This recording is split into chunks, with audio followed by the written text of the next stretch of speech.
Hello guys, तो आज अपन graph बनाना सीखेंगे आज के लेक्चर में। और ग्राफ 2 मिनट में बनेगा और बहुत सीधा तरीके से मैं आपको ग्राफ बनाना सिखाऊंगा। तो ग्राफ कैसे बनाया जाएगा, कैसे नहीं बनाया जाएगा, तो उसके लिए आपके पास 2 इक्वेशंस हैं। इनकी मदद से मैं आपको सिखाऊंगा कि ग्राफ कैसे बनेगा। पहली इक्वेशन आपके पास है 2x + 4y - 12 इक्वल्स टू 0 और अगली आपके पास है x - 2y - 4 इक्वल्स टू 0। ये आपके पास 2 इक्वेशन है। तो ध्यान रखना, जब भी ग्राफ बनाए आप तो अल्फाबेट जो है x y उसे आप लेफ्ट हैंड साइड में रखना है और बाकी का जो भी नंबर है उसको आपको उधर ले जाना है। तो सबसे पहला काम यहाँ देखना है, यहाँ पर -4 इधर आ रहा है तो -4 को उधर ले जाना है और 12 इधर आ रहा है तो इसको भी उधर ले जाना है। तो चलो दोनों को एक एक करके करते हैं। तो सबसे पहले ये -4 उधर जाएगा तो क्या हो जाएगा, +4। और यहां पर भी बात करते हैं -12 की, तो -12 उधर जाएगा तो क्या हो जाएगा आपके पास +12। अब जब आप इनको उधर ले जाओगे तो फिर उसके बाद आपके पास सिंपल सा तरीका है, आपको अलग अलग वैल्यू रखने की बिल्कुल जरूरत नहीं है। आप सिर्फ 2 वैल्यू को ध्यान रखना, उससे आपका पूरा ग्राफ बन जाएगा। 2 वैल्यू क्या है, तो देखो यहाँ पर दोनों में वो भी सेम ही रखेंगे। यहाँ पर सबसे पहले आप रखेंगे पुट x = 0, हिंदी में लिख लेना x = 0 रखने पर, और यहाँ पर भी सेम वही काम करेंगे आप, पुट x = 0। फिर दूसरी जो वैल्यू आएगी इसके अंदर वो आप रखेंगे पुट y = 0, और यहां पर भी सेम वही काम करना कि y की वैल्यू क्या रख देना 0, और जिससे आपका ग्राफ इजीली बन जाएगा। तो देखो सबसे पहले आप बात करते हैं x की वैल्यू 0 रखने की। तो x कहां आ रहा है, यहां आ रहा है, तो यहां पर आपको क्या कर देना है, 0 रख देना है। जिसे 0 रखोगे और फिर आगे जो नंबर है वो एज इट इज रख देना। अब देखिए सीधी सी बात है, ये 0 को 2 से इंटू करेंगे तो 0 बनेगा, और 0 को 4 में प्लस करेंगे तो सिर्फ आपके पास क्या आएगा 4y और इक्वल में 12। अब 4 जो है वो y के साथ क्या है, मल्टीप्लाई में है, तो ये डिवाइड में जाएगा, और जब डिवाइड में जाएगा तो आपके पास जो रिजल्ट मिलेगा वो मिलेगा आपके पास 3। तो y की वैल्यू क्या मिल चुकी है आपको, 3 मिल चुकी है। अब ऐसे ही यहाँ पर भी x = 0 रखो, तो जब x = 0 रखोगे तो x का तो 0 आएगा, माइनस किया -2y ऐसा कैसा इक्वल में 4, मतलब जहां x से बस वहां 0 रख दिया।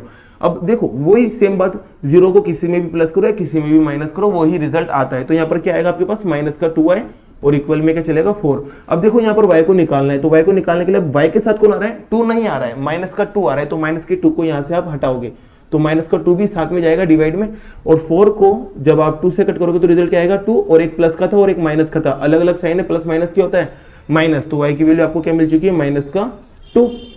बात करते हैं आगे की वैल्यू के लिए। तो आगे की वैल्यू, अब मैंने क्या कहा है, देखो दूसरी चीज कि y की वैल्यू क्या रखना है आपको 0, और इधर भी y की वैल्यू क्या रखना है आपको 0।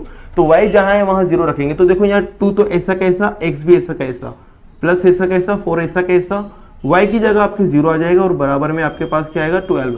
अब फिर से देखना, ये जब 0 है और 0 से इंटू होगा तो रिजल्ट आपके पास क्या मिलेगा 0, और 0 को जब आप 2 में प्लस करेंगे तो रिजल्ट वापस आना क्या है आपके पास, 0 को किसी में भी प्लस करो वही रिजल्ट आता है। तो 2 का 2 आ जाएगा आपके पास, और साथ में x था तो x भी ऐसा का ऐसा। अब x को निकालेंगे यहाँ से तो 2 मल्टीप्लाई में है ना, तो 2 किसके डिवाइड में जाएगा 12 के, और 12 के डिवाइड में जाएगा तो कितनी बार कट हो जाएगा 6 टाइम। यहाँ पर भी बात करते हैं इसकी, तो यहाँ पर y की वैल्यू 0 रखना है आपको। तो y की वैल्यू यहाँ 0 रखोगे तो x as it is minus as it is 2 as it is, y की जगह आपका जाएगा 0, और इक्वल में आपके पास क्या चल रहा है 4। फिर इसके बाद आप आगे सोल्व करोगे तो 2 को 0 से इंटू करोगे तो रिजल्ट आएगा 0, और 0 को किसी में से भी प्लस करो या किसी में भी माइनस करो वही रिजल्ट आएगा। तो 0 को x में से माइनस करूंगा तो x ही आएगा, और इक्वल में क्या चल रहा है आपके पास 4। तो आपको ये 2 वैल्यू मिल गई। अब इन दोनों की मदद से आप ग्राफ कैसे बनाएंगे, तो ग्राफ बनाने के लिए सबसे पहले आप इनकी क्या बनाना, एक टेबल बनाना। क्या बनाना, एक टेबल बना लेना। और टेबल जब बनाओगे आप यहाँ पर, जिसे हिंदी में बोलते हैं सारणी, तो आप इसको बनाते हैं बेटा यहाँ पर। तो देखो बनाने के बाद आपके इसकी मदद से ग्राफ कैसे बनेगा, तो देखो इसको बनाने का भी तरीका, यहाँ x यहाँ y, यहाँ x और यहाँ y। अब देखो यहाँ पर से देखते हैं, x की जगह क्या रखा था आपने 0, तो ये लो x की जगह 0, तो x की जगह 0 रखने पर y क्या मिला, y मिला आपको 3। फिर y की वैल्यू आपने क्या रखी है अगली 0, तो y की वैल्यू मतलब y की जगह 0 आ गया, तो x क्या मिलेगा, तो x मिला आपको 6। यहाँ बात करते हैं x की जगह आपने 0 रखा तो y क्या मिला आपको -2। फिर y को आपने क्या रखा 0, तो x क्या मिला आपको 4। ये 2 टेबल आपके पास आ चुकी है। अब इसकी मदद से ग्राफ कैसे बनेगा, तो ग्राफ बनाते हैं। तो आपको पता है कि ग्राफ के अंदर 2 लाइन होती है, एक तो होती है खड़ी वाली लाइन जिसे बोलते हैं अपन y, और एक होती है आड़ी वाली लाइन जिसको बोलते हैं अपन x। ये होता है x एक्सिस और ये होता है आपके पास y एक्सिस। और y एक्सिस जिधर डैश है उधर नंबर माइनस में आते हैं, और जिधर डैश वाले नंबर नहीं होते उधर नंबर प्लस में आते हैं। अब देखो सीधी सी बात है, यहाँ आएगा 0। अब देखो यहाँ ज्यादा बड़े नंबर तो आ नहीं रहे, 6 तक नंबर आ रहा है ज्यादा से ज्यादा। x पे सबसे बड़ा नंबर 6 और यहाँ x पे सबसे बड़ा नंबर 4 है, और y पर देखो सबसे बड़ा नंबर 3 और माइनस में 2 तक जा रहा है। तो कहने का मतलब आपको x पर 6 तक तो बनाना है। तो देखो 1 एक एक बॉक्स छोड़ के आपको नंबर लिखना है, फिर 2, फिर 3, फिर 4, फिर 5 और x पे 6 तक जा रहा था तो आप यहाँ 6 तक बना देना है, लीजिए थोड़ा सा ये 6। फिर ऐसी बात करते हैं y पर देखो प्लस में नंबर कितना है 3, तो y पर 3 तक तो बना ही देना आप कम से कम, तो ये 1 2 और 3, तो ये लो 1 2 3।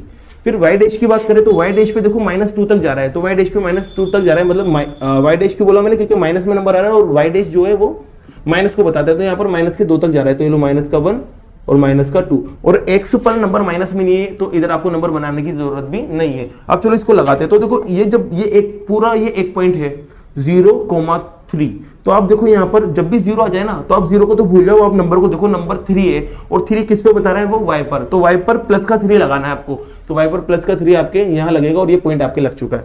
फिर बात करते हैं अगले पॉइंट की, अगला पॉइंट है 6,0, तो अब यहाँ फिर से 0 आ गया, तो 0 को तो भूल जाओ, आप नंबर को देखो 6, और 6 किसको बता रहा है x को, तो x पर 6 लगेगा और x पर 6 आपके पास ये रहा, और इन दोनों पॉइंट को क्या कर देना आप मिला देना, तो मिलाओगे तो आपके क्या बन जाएगा, एक ग्राफ की लाइन बन जाएगी, और ये ग्राफ की लाइन किससे बनी, इस वाली इक्वेशन से, तो इसके ऊपर ये इक्वेशन लिख देना 2x + 4y = 12, ये आपके पास पहली इक्वेशन आई। ऐसे बात करते हैं दूसरी इक्वेशन की, तो दूसरी इक्वेशन की बात करने के लिए यहाँ पर देखो टेबल को देखो आप, तो 0,-2 है, 0,-2 है, इसका मतलब ये हुआ कि 0 को तो भूलना है, अपन को नंबर को देखना है, और नंबर क्या है -2, और -2 किस पर आ रहा है y पर, तो y पर -2 कहाँ है भाई, ये रहा y पर -2 इस जगह है, तो यहाँ पर डॉट लगा देंगे।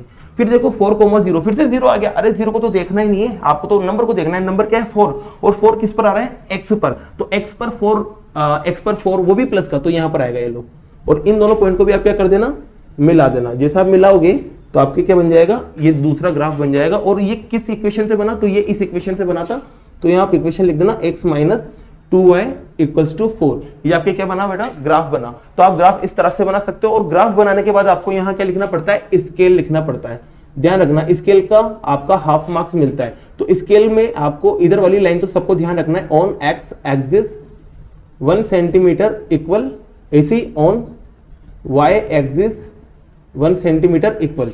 अब देखो ये 1 सेंटीमीटर का मतलब होता है एक बॉक्स है ना, और x एक्सिस मतलब x एक्सिस पर एक बॉक्स की वैल्यू क्या है, तो आपने एक बॉक्स में कितने कितने का गैप दे रखा है 1 1 का ना, तो यहाँ लिखेंगे आप 1, और यहाँ y पर भी कितने कितने का गैप दे रखा है 1, तो इधर आता है गैप जो आपने गैप दे रखा है, तो 1 1 का गैप दे रखा था, तो दोनों जगह आपने 1 1 लगा दिया। और अब अपन को पता नहीं कि एक्स वाई किसको रिप्रेजेंट कर रहा है, एक्स वाई किसको रिप्रेजेंट कर रहा है, तो इस कंडीशन में अपन को यूनिट पता नहीं है ना, तो आप यूनिट नहीं पता होती तो आप क्या लिखते हो, सिर्फ डायरेक्ट यूनिट। और अगर आपको पता होता कि यार ये कॉस्ट है तो फिर यहाँ रुपीज लग जाता, मान लो डिस्टेंस होती तो यहाँ पर मीटर लग जाता, तो आपके इस तरह से क्या बनता है, एक ग्राफ बनता है।